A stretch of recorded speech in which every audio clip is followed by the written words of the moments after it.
स्वागत है आप सभी का मेट्रो संगम में। मैं हूं आलोक सिंह। लोकसभा चुनाव के छठे चरण का मतदान कल यानी कि 24 अप्रैल को होना है, जिसमें मुंबई की 6 सीटों समेत महाराष्ट्र की 19 सीटों पर वोटिंग होगी। महाराष्ट्र में प्रिया दत्त, पूनम महाजन, संजय निरुपम, गोयल शेट्टी, मिलिंद देवड़ा समेत कई दिग्गजों की किस्मत का फैसला 24 अप्रैल को जनता करेगी।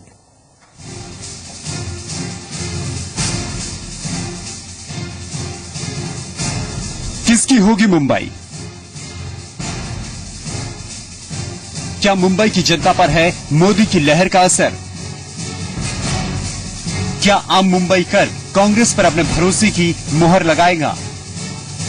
एमएनएस और शिवसेना के आपसी घमासान से किसे होगा फायदा?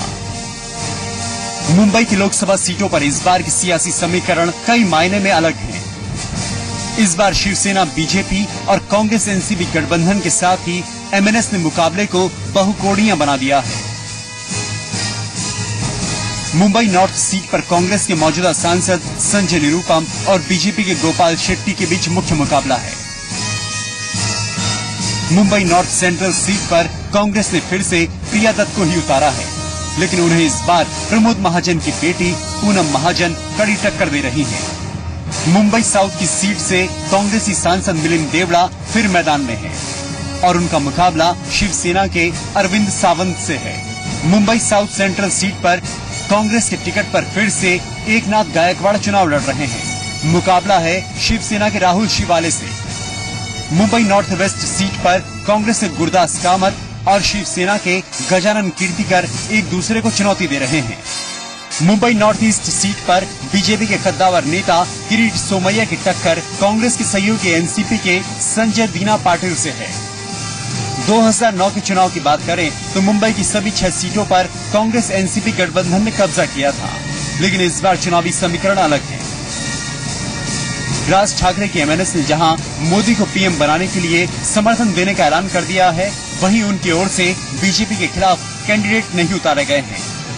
ऐसे में मुंबई का महासंग्राम दिलचस्प हो गया है और किस पार्टी का जादू लोगों पर ज्यादा छाया है, ये जानने के लिए 16 मई तक का इंतजार करना पड़ेगा। ब्यूरो रिपोर्ट, जी मीडिया। मुंबई की नॉर्थ सेंट्रल सीट इस बार सबसे ज्यादा हाई प्रोफाइल सीट मानी जा रही है। ये सीट कांग्रेस की परंपरागत सीट है और मौजूदा सांसद प्रिया दत्त फिर से मैदान पे है, लेकिन उनकी टक्कर इस बार प्रमोद महाजन की बेटी पूनम महाजन से है। एसपी नेता अबू आजमी ने अपने बेटे फरहान को उतारकर मुकाबले को और दिलचस्प बना दिया है। इस बार कांटे की टक्कर होने वाली है, क्योंकि कांग्रेस की टिकट पर मौजूदा सांसद प्रिया दत्त एक बार फिर से लड़ रही हैं। वहीं दूसरी ओर बीजेपी ने प्रमोद महाजन की बेटी पूनम महाजन को अपनी ओर से टिकट दी है, जो यहां की उम्मीदवार है बीजेपी की ओर से। यहाँ पे भाई ढेर सारे मुद्दे हैं। कहा जाए तो झुग्गी झोपड़ियों का विकास है, पानी के मुद्दे हैं और साथ ही साथ सकरी सड़कों का भी एक बहुत अहम मुद्दा है। लेकिन देखना यह है कि क्या प्रिया दत्त परंपरागत जो सीट है कांग्रेस की यहाँ पर, उसके कारण वो जीत पाती हैं, या जो देश भर में लोग कह रहे हैं कि मोदी की लहर है, उसका फायदा पूनम महाजन को होता है। एक बात और, समाजवादी पार्टी के नेता कहा जाए तो अबू आजमी, उन्होंने अपने बेटे फरहान आजमी को भी इस लोकसभा सीट से खड़ा किया है। तो यानी कि मुकाबला पूरी तरीके से त्रिकोणीय है। देखना यह है कि आखिर जीत किसकी होती है। आलोक मिश्रा, जी मीडिया, मुंबई। मुंबई की नॉर्थ सीट पर सबकी नजरें हैं। संजय निरुपम यहां से मौजूदा सांसद हैं। चुनाव मैदान में निरुपम का मुकाबला बीजेपी के गोपाल शेट्टी से है, लेकिन 7 विधानसभा सीटों वाले इस लोकसभा सीट पर जनता का मूड क्या होगा, ये कल ही साफ होगा। रौनक कुक्कड़ की मुंबई नॉर्थ सीट से ये रिपोर्ट देखिए। उत्तर मुंबई लोकसभा क्षेत्र में बीजेपी और शिवसेना के बीच कांटे की टक्कर देखने को मिल रही है। यहां से बीजेपी के उम्मीदवार गोपाल शेट्टी मौजूदा सांसद संजय निरुपम को बेहद कड़ी चुनौती देते नजर आ रहे हैं। मुख्य तौर पर ये काफी भीड़ और काफी बड़ी आबादी वाला ये चुनाव क्षेत्र है। यहाँ करीबन 7 विधानसभा की सीटें जो है इस संसदीय क्षेत्र में आती है। यहाँ की मुख्य तौर पर अगर समस्याओं की बात की जाए तो यहाँ पर अब तक कोई बड़ा अस्पताल यहाँ पर लोगों के लिए नहीं बन पाया है। पिछले कई सालों से यहाँ के लोगों की मांग रही है कि इस क्षेत्र में एक बड़ा अस्पताल, सरकारी अस्पताल होना चाहिए, वो अब तक यहाँ पर नहीं बन सका है। इसके अलावा अगर बात की जाए तो ट्रैफिक की यहाँ पर बड़ी समस्या है। मुख्य तौर पर अगर बात की जाए तो कांटे की टक्कर उत्तर मुंबई इस लोकसभा क्षेत्र में बीजेपी और शिवसेना शिवसेना के बीच देखने को मिलेगी। अब 16 मई के बाद ही ये साफ हो पाएगा कि ऊंट किस करवट बैठता है। रौनक कुकड़े, जी मीडिया, मुंबई। मुंबई साउथ इस लोकसभा सीट का नाम सुनते ही मरीन ड्राइव, कैफे परेड जैसे इलाके की तस्वीर घूम जाती है। मुंबई के सबसे पॉश सीट पर मौजूदा सांसद मिलिंद देवड़ा फिर से भाग्य आजमा रहे हैं। वहीं शिवसेना के अरविंद सावंत चुनावी मैदान में है। अश्वनी पांडे की रिपोर्ट देखिए। इस वक्त मैं खड़ा हूं साउथ मुंबई लोकसभा क्षेत्र में, जो देश का सबसे अमीर लोकसभा क्षेत्र है। मैं आपको तस्वीरें दिखाना चाहूंगा। आप तस्वीरें देख सकते हैं, ये गगनचुंबी इमारतें, साथ ही सबसे अमीर लोकसभा क्षेत्र होने के पीछे वजह है क्योंकि यहाँ पे टाटा, अंबानी, बिरला, गोयनका जैसे कई बड़े उद्योगपति भी यहीं रहते हैं। यहाँ पर झुग्गी झोपड़ियां, साथ ही गरीबों की भी कमी नहीं है। यहाँ पे अगर हम डोंगरी, नल बाजार जैसे इलाकों में जाएं तो वहाँ रीडेवलपमेंट को लेकर हमेशा से आवाज उठती रही है क्योंकि वहाँ पे की इमारतें काफी पुरानी हैं, जर्जर हो चुकी हैं और बारिश के समय अक्सर वहाँ पे हादसे होते रहते हैं। साथ ही सबसे पॉश इलाका कप परेड जिसे हम कहते हैं, उस कप परेड में जो है झुग्गी झोपड़ियां हैं और वहां पीने की पानी की समस्या है। मील मजदूर भी इसी इलाके में रहते हैं जो हमेशा से अपने लिए एक घर के लिए सपना सजोए हैं और हमेशा से सरकार के सामने अपनी मांगे रखते रहते हैं कि उनके लिए छत की जो है सुविधा की जाए। 2009 में इस यहां से मिलिंद देवड़ा जो है सांसद चुनकर आए थे। इस बार वो फिर मैदान में है। उनके सामने बाला नांदगांवकर हैं जो दूसरे नंबर पर थे। इस बार शिवसेना के अरविंद सावंत हैं उनके सामने। कहा जाता है कि अरविंद सावंत और बाला नांदगांवकर के बीच जो है मराठी वोट काटने की बात जो है सामने आएगी। पिछली बार ये मामला त्रिकोणी था, ये मुकाबला जो है त्रिकोणी था। अब देखना होगा कि जनता 2014 में जब 16 मई को मतदान पेटियां खुलेंगी तो उन्हें वो किसे अपना सेवक चुनती हैं। अश्विन पांडे, जी मीडिया, मुंबई। मुंबई के मशहूर सेंट जेवियर कॉलेज के प्रिंसिपल फ्रेजर मार्केंस एक पत्र की वजह से विवादों में आ गए हैं। फ्रेजर ने कॉलेज की वेबसाइट पर पोस्ट किए गए लेटर में लिखा है कि जिस गुजरात मॉडल की चर्चा इन दिनों देश में जोर शोर से हो रही है, वहां के हालात इतने अच्छे नहीं हैं जितना बताया जा रहा है। फ्रेजर ने कहा कि बीते 10 साल में सबसे ज्यादा स्कूल छोड़ने वाले बच्चे गुजरात के हैं। इसके अलावा गुजरात में रह रहे आदिवासियों की भी हालत अच्छी नहीं है। लेकिन फ्रेजर के इस लेटर पर सवाल उठ रहे हैं कि आखिर एक कॉलेज के प्रिंसिपल एक राजनीतिक पार्टी के खिलाफ कॉलेज छात्रों के बीच प्रचार क्यों कर रहे हैं।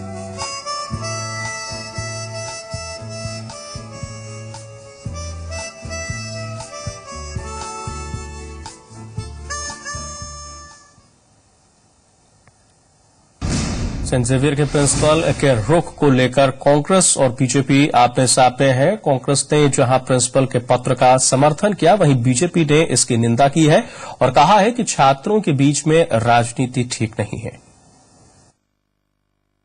प्रोपेगेंडा में बहुत झूठी बातों का जिस तरीके से और भी संचार किया गया है, तो ये उन्होंने समझा है कि ये उनकी जिम्मेदारी है कि कम से कम अपने स्टूडेंट्स को वो बताएं कि आप जो भी अंत में निर्णय करें सोच समझ के कीजिए। और उनका ये कहना बिल्कुल उचित है, तो बिल्कुल मैं उसको समर्थन देना चाहूंगा कि वो लगा है कि वो उत्तरदायी है, जिम्मेदारी है उनकी कि वो लोगों को कम से कम सच्चाई बता दें। और उनका ये कहना मैं समझता हूं कि बिल्कुल सही है। If you're asking me a question about democratic right of an individual, no issues at all. But here is somebody writing as the head of an institution, particularly an educational institution, when normally the institution doesn't play politics. And if the principal indeed was interested in discussing models of growth, A state compared with B state, certainly as a part of economics, he is very welcome to do, but he doesn't sit on just judgment as to which one is preferable and which is not. If he is trying to influence the minds of students who come to learn from his institution, that is certainly wrong. उधर ईसाई और मुस्लिम वोटरों को मोदी के पक्ष में लामबंद करने के लिए अमेरिका से आए ईसाई धर्म प्रचारक के पॉल इन दिनों देश भर में दौरा कर रहे हैं। पॉल का कहना है कि देश के अल्पसंख्यकों को यूपीए सरकार से निराशा ही हाथ लगी है, इसलिए उन्हें इस बार नरेंद्र मोदी का समर्थन करना चाहिए। अरे जो चाय वाला को प्राइम मिनिस्टर कैंडिडेट चांस दिया, ये देश, ये पार्टी दिया। जब पार्टी उनको सेलेक्ट किया, एनडीए सेलेक्ट किया, तो पीपल को भी सेलेक्ट करना ही पड़ेगा। इसीलिए मेरा जो 22% वोट बैंक साउथ में है, 14% साउथ में है, मैं टूर करके सपोर्ट करता है जो बीजेपी का ओनली 2% वोट है। सबको मिला के कन्विंस करके vote for change, vote for development, vote for democracy बोल के। सुप्रीम कोर्ट के आदेश के बाद विदेशों में जमा कालाधन एक बार फिर सियासी मुद्दा बनता जा रहा है। नेता जहां काले धन के मुद्दे पर एक दूसरे पर वार पलटवार करने में जुटे हैं, तो वहीं जनता के लिए बड़ा सवाल ये है कि आखिर ये काला धन कब वापस आएगा।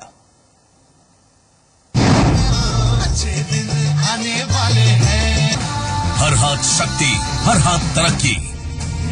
अच्छे दिन आएंगे या नहीं? राहुल गांधी का एजेंडा चलेगा या नहीं? लेकिन जनता पूछ रही है कि सरकार काला धन आएगा या नहीं। काले धन पर सरकार कितनी गंभीर है, इसका अंदाजा सुप्रीम कोर्ट की टिप्पणी से साफ नजर आ रहा है। सुप्रीम कोर्ट ने केंद्र सरकार को कड़ी फटकार लगाते हुए कहा है, आप लोग हमारे आदेश को लेकर गंभीर नहीं हैं। आप उन लोगों के नाम भी बताएं जिन्हें जांच के बाद नोटिस भी भेजे गए हैं। साथ ही जर्मन बैंक खातों के बारे में भी अदालत को पूरी जानकारी दी जाए। एसआईटी का गठन नहीं होना हमारे दिशा निर्देशों का उल्लंघन है। सुप्रीम कोर्ट की टिप्पणी के बाद बीजेपी के पीएम कैंडिडेट नरेंद्र मोदी काले धन पर सख्ती की बात कर रहे हैं। उधर राहुल गांधी कह रहे हैं कि पिछले 9 सालों में कुछ गलतियां हुई हैं। क्या ये उनकी कई गलतियों में से एक है?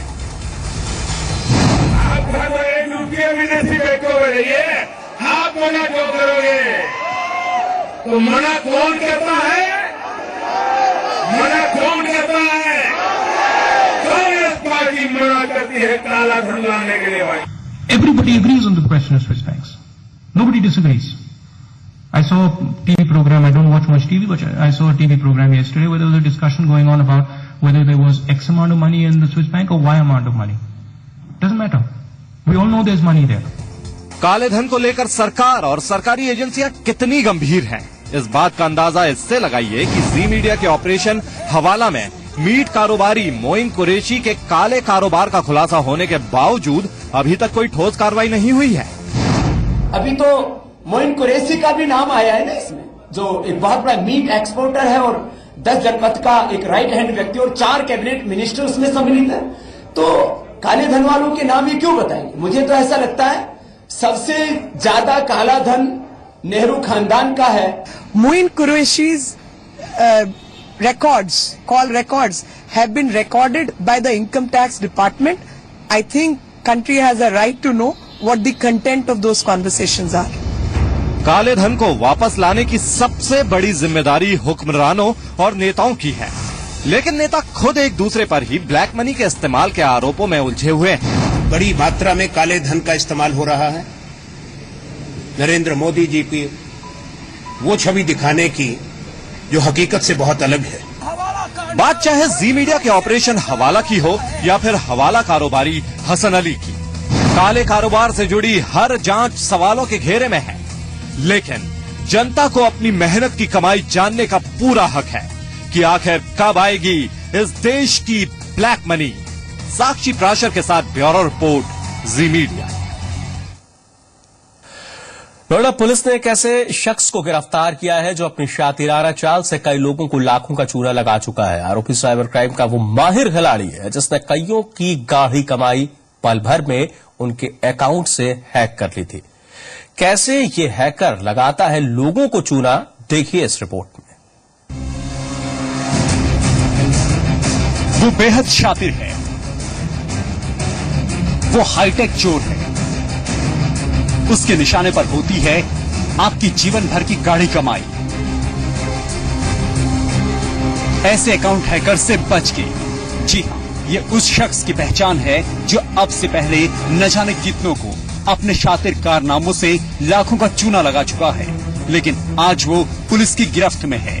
नोएडा के साइबर सेल के शिकंजे में आए इस शख्स का नाम रितेश है।